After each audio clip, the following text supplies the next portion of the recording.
रघुनाथ जी का चरित्र क्या है। तुलसीदास जी ने सुंदर कांड में इसका बड़ा ही अच्छा एक वर्णन किया है। वहाँ वे लिखते हैं, शांतं शाश्वतमप्रमेयमनघं निर्वाण शान्तिप्रदं ब्रह्मा शम्भुफणीन्द्र सेव्यमनिशं वेदान्तवेद्यं विभुं रामाख्यं जगदीश्वरं सुरगुरुं मायामनुष्यं हरिं वन्देऽहं करुणाकरं रघुवरं भूपालचूड़ामणिम्।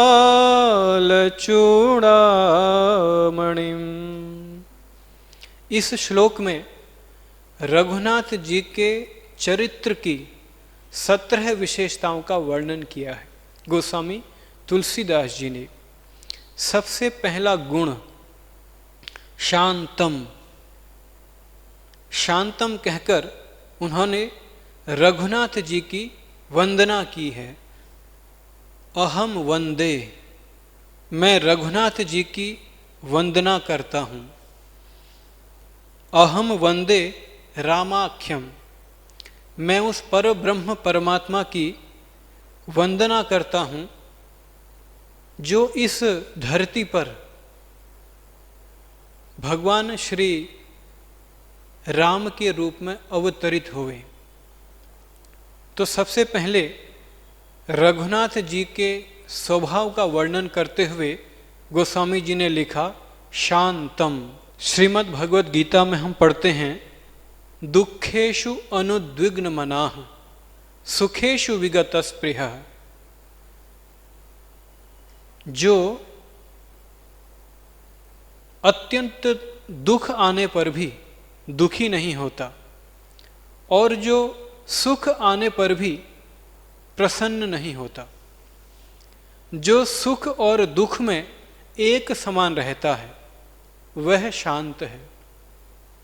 कोई व्यक्ति शांत है कब हमें मालूम पड़ेगा? जब उसके जीवन में परिस्थितियां अनुकूल हो तो तब उसका कैसा व्यवहार रहता है, और जब उसके जीवन में परिस्थितियां प्रतिकूल हों तब उसका व्यवहार कैसा है। गीता में हमें विचार मिलता है कि दुखेषु अनुद्विग्न मनाः, जो बड़े से बड़ा दुख आने पर भी दुखी नहीं होता और जो अथाह सुख आने पर भी अत्यंत प्रसन्न नहीं होता, अर्थात जो सुख और दुख में एक समान रहता है। और दूसरा एक कारण है, जो निंदा और स्तुति में भी एक समान रहता है। जब हम स्तुति सुनते हैं तो मन में अत्यंत प्रसन्नता होती है, और यदि कोई हमारी निंदा करता है तो मन में दुख होता है। परंतु भगवान श्री राम का जो चरित्र है वह ठीक इसके विपरीत है। वे शांत हैं। जब उन्हें सूचना दी गई कि कल जो है अयोध्या के राज सिंहासन पर उन्हें अभिषिक्त किया जाएगा, तो उनके मन में बहुत अधिक कोई प्रसन्नता हो ऐसा नहीं। और फिर सूचना आई कि नहीं, सिंहासन तो भरत के लिए सुरक्षित रखा जाएगा और श्री राम को सूरज निकलने से पहले ही वन गमन करना है। इस परिस्थिति में भी उनके चित्त में कोई हलचल नहीं हुई, उनका मन विचलित नहीं हुआ। तो यह उनका चरित्र है। महान दुख आने पर भी वे विचलित नहीं होते और अत्यंत सुख आने पर भी वे हर्षित नहीं होते।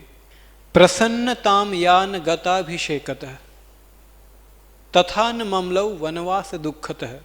जो वनवास की सूचना पाकर दुखी नहीं हुए और राज्याभिषेक की सूचना पाकर सुखी भी नहीं हुए, तो ऐसे जो शांत स्वरूप श्री राम हैं, मैं उन श्री राम की वंदना करता हूँ।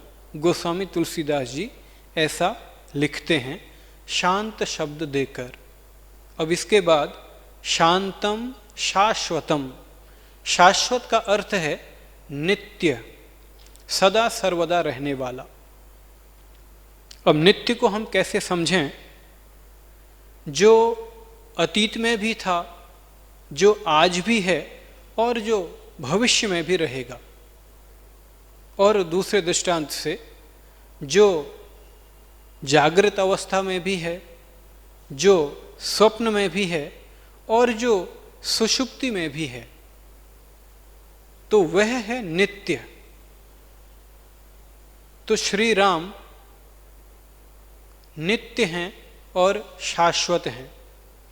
संसार की वस्तुएं परिवर्तित होती रहती हैं और यह जो परिवर्तन है यह संसार का नियम है, लेकिन जो साक्षात ईश्वर हैं वे सदा एक रस एक रूप रहते हैं। तो यह भगवान का दूसरा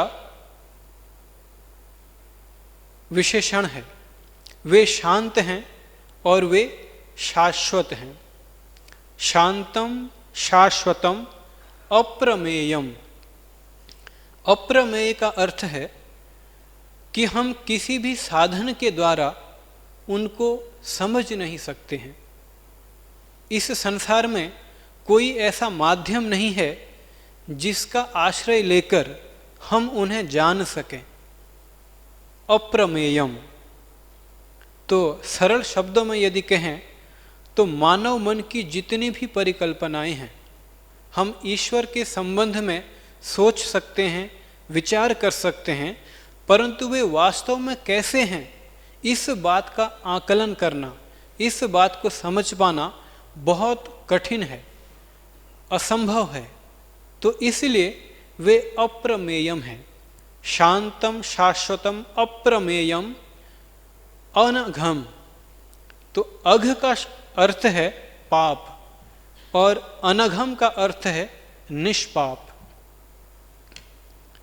तो मानव जीवन में हम देखते हैं कि यह जो मानव जीवन है यह पाप और पुण्य का मिश्रण है। शुभैराप्नोति देवत्वम निषिद्धैर नारकीम तनुम उभाभ्याम पुण्य पापाभ्याम मानुष्यम लभते अवशः। तो जब हमारे जीवन में पाप कर्म और पुण्य कर्म समान होते हैं तब यह मनुष्य जीवन हमें प्राप्त होता है। परंतु भगवान का जीवन दिव्य है और भगवान के कर्म दिव्य हैं। गीता में हम पढ़ते हैं जन्म कर्म च मे दिव्यम। तो भगवान के जीवन में कर्म का कोई संबंध नहीं है। मनुष्य का जो जीवन है उसका आधार है कर्म। जब मनुष्य शास्त्र विहित कर्म करता है तो उसे उच्च लोकों की प्राप्ति होती है, और शास्त्र के विपरीत यदि कर्म करता है तो उसे निम्न लोकों की प्राप्ति होती है। और जब पुण्य और पाप का अनुपात एक समान होता है तब जो है मनुष्य जीवन प्राप्त होता है। परंतु भगवान श्री राम का जो चरित्र है, उनका जो जीवन है वह दिव्य है और उनके कर्म दिव्य है, क्योंकि भगवान कर्म के अनुसार जन्म नहीं लेते हैं। गीता में और भी हम पढ़ते हैं अजोपि सन नव्ययात्मा भूतानाम ईश्वरोपि सन। वे अविनाशी हैं और अजन्मा हैं, उनका जन्म नहीं होता है। हम पढ़ते हैं भय प्रगट कृपाला। वे प्रकट होते हैं अपनी माया का आश्रय लेकर और इस प्रकृति को अपने वशीभूत करके वे अपनी इच्छा से प्रकट होते हैं। तो इसलिए उनके जीवन में पाप का प्रश्न ही नहीं है। तो इसलिए वे अनघम हैं। अनघम का अर्थ निष्पाप हैं। सरल शब्दों में यदि देखें तो पाप जिसे स्पर्श भी न कर सके वह अनघम है। तो भगवान श्री राम अनघम कहकर गोस्वामी तुलसीदास जी उनकी स्तुति करते हैं। तो ऐसे श्री राम जो निष्पाप हैं, जो अप्रमेयम हैं और जो नित्य हैं, तो ऐसे श्री राम की मैं चरण वंदना करता हूं। शांतम शाश्वतम अप्रमेयम अनघम निर्वाण शांति प्रदम। अब भगवान के स्वभाव को हमने जाना और भगवान के स्वरूप को भी समझा। मन में प्रश्न उठता है कि क्यों हम भगवान की वंदना करें, क्यों उनकी चरण वंदना करें। यथार्थ कारण है निर्वाण शांति प्रदम। सबसे पहले यह निर्वाण क्या है? जातस्य ही ध्रुव मृत्यु, ध्रुवम जन्म मृतस्य च। जिसका जन्म हुआ है उसकी मृत्यु निश्चित है, और जिसकी मृत्यु हुई है उसका जन्म भी निश्चित है। यह मानव जीवन की वास्तविकता है, इसे कोई भी झुठला नहीं सकता है।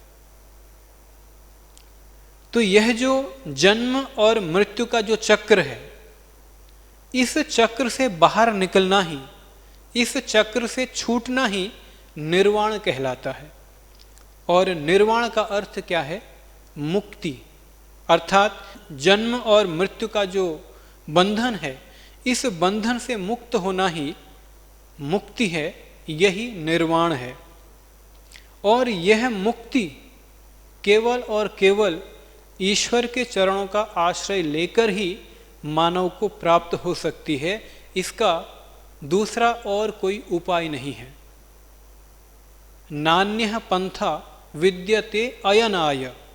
इसके अलावा दूसरा कोई और उपाय है ही नहीं कि जिसका आश्रय लेकर मनुष्य इस जन्म और मृत्यु के चक्र से निकल सके।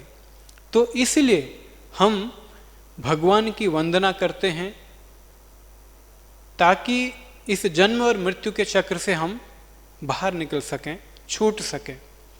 तो वे केवल ईश्वर ही हैं जो हमें निर्वाण अर्थात मुक्ति प्रदान कर सकते हैं। और इसके बाद शांति प्रदम, शांति, शाश्वत शांति। तो ये दो बातें हैं। पहला है मुक्ति, दूसरा है सुख और शांति। निर्वाण शांति प्रदम, ये केवल ईश्वर के चरणों का आश्रय लेकर ही हमें मिल सकती हैं।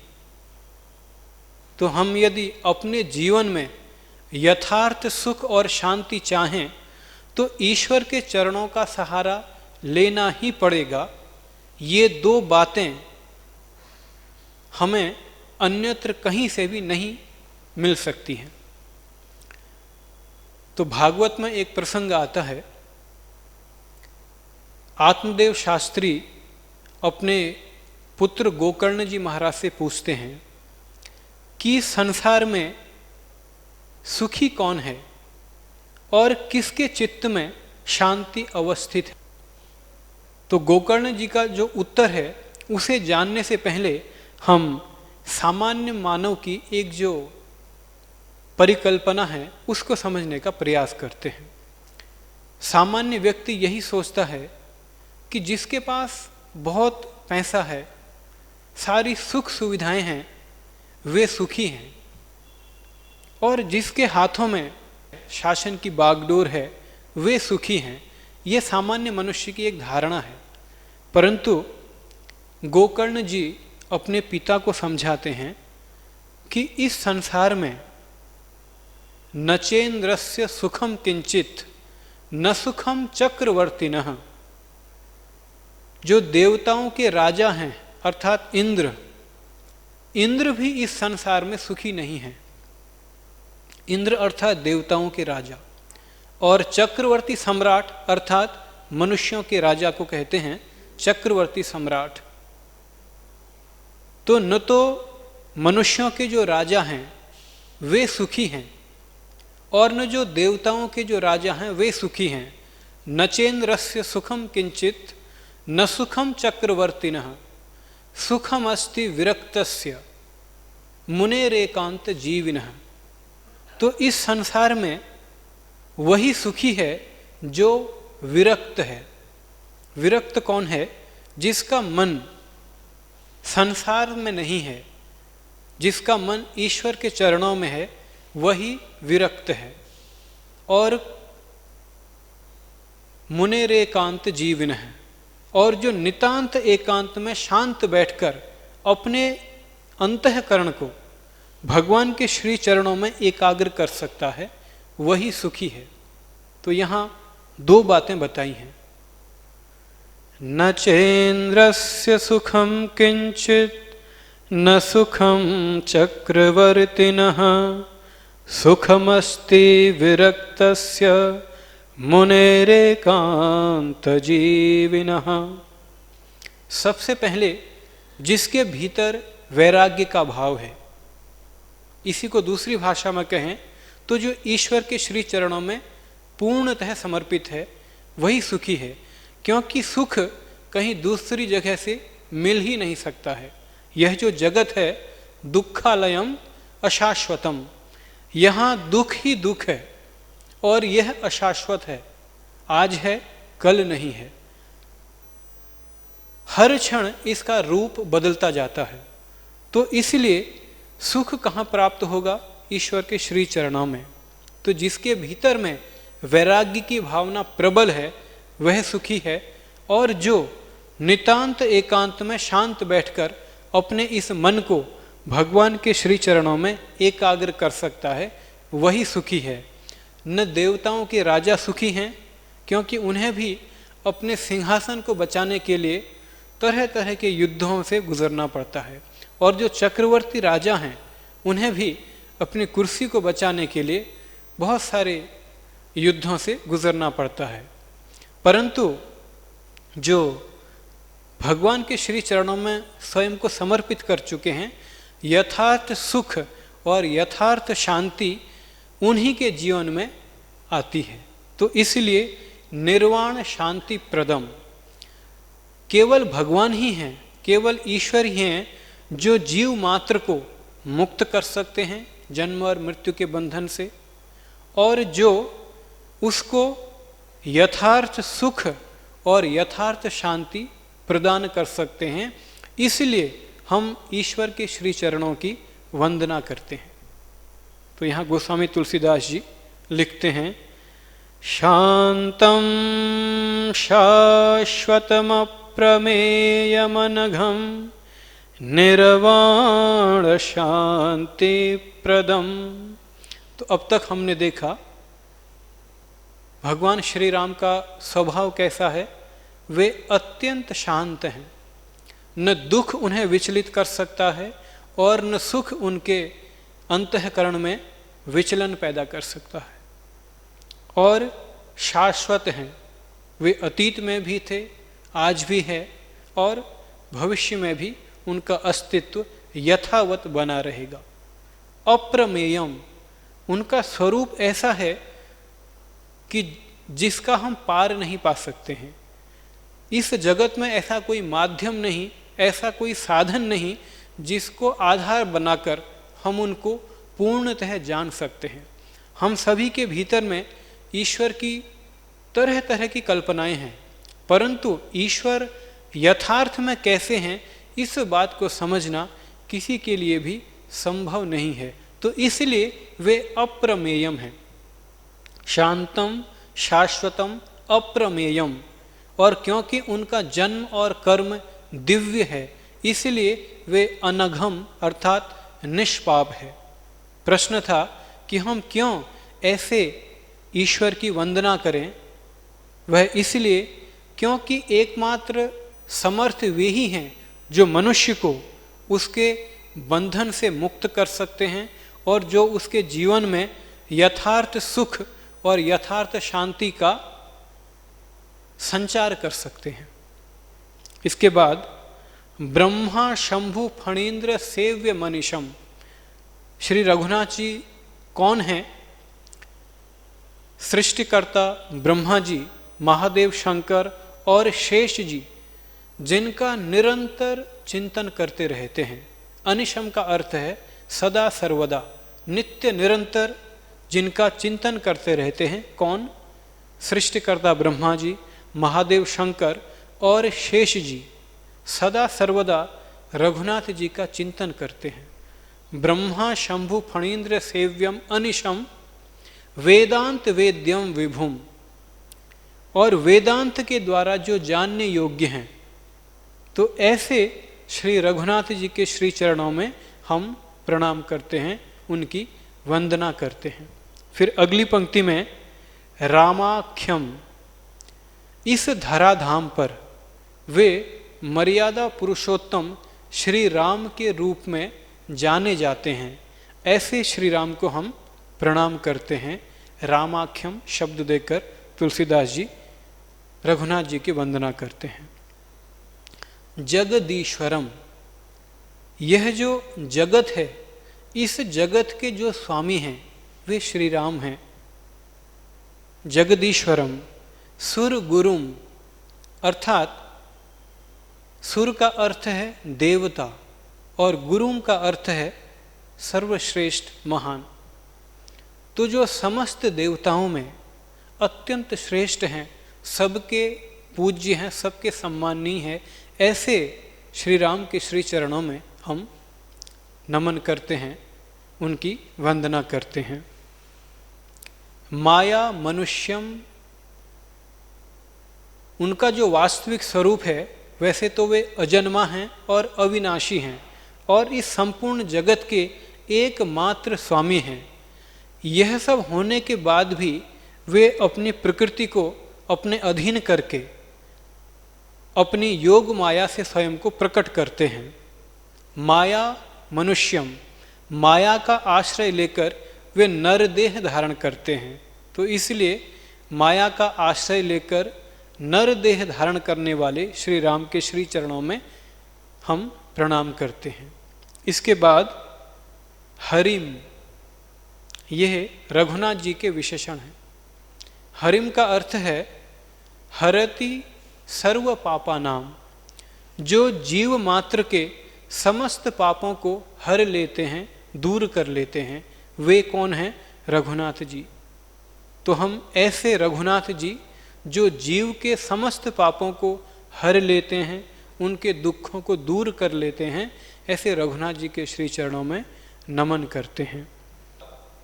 करुणा करम, अब भगवान की करुणा क्या है कि जो कोई भी उनके सानिध्य में जाता है, जो कोई भी उनकी शरणागति स्वीकार करता है, वे उस व्यक्ति को निष्पाप कर देते हैं, उसके दुखों को दूर कर देते हैं और उसके पापों को स्वयं ग्रहण कर लेते हैं। तो इसलिए वे करुणा करम हैं। इस तरह वे जीवों पर करुणा करते हैं। रघुवरम, रघुकुल का जो इतिहास है वे तरह तरह के चक्रवर्ती राजाओं से भरा हुआ है।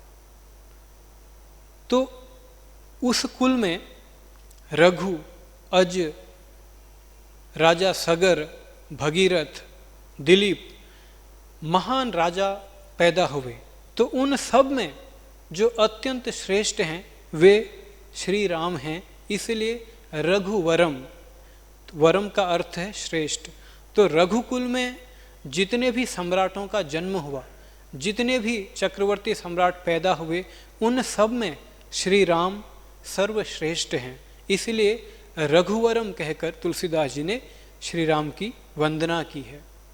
अंत में है भूपाल चूड़ामणिम, वे केवल रघुकुल श्रेष्ठ हों ऐसा नहीं, संपूर्ण पृथ्वी में आज तक जितने भी राजा हुए, जितने भी चक्रवर्ती सम्राट हुए, उन सब में श्री राम सर्वश्रेष्ठ हैं। तो इसलिए भूपाल चूड़ामणिम, वे समस्त राजाओं के भूपति अर्थात राजाओं के चूड़ामणि हैं, समस्त चक्रवर्ती राजाओं के चूड़ामणि हैं। तो यह भगवान श्री राम का चरित्र है।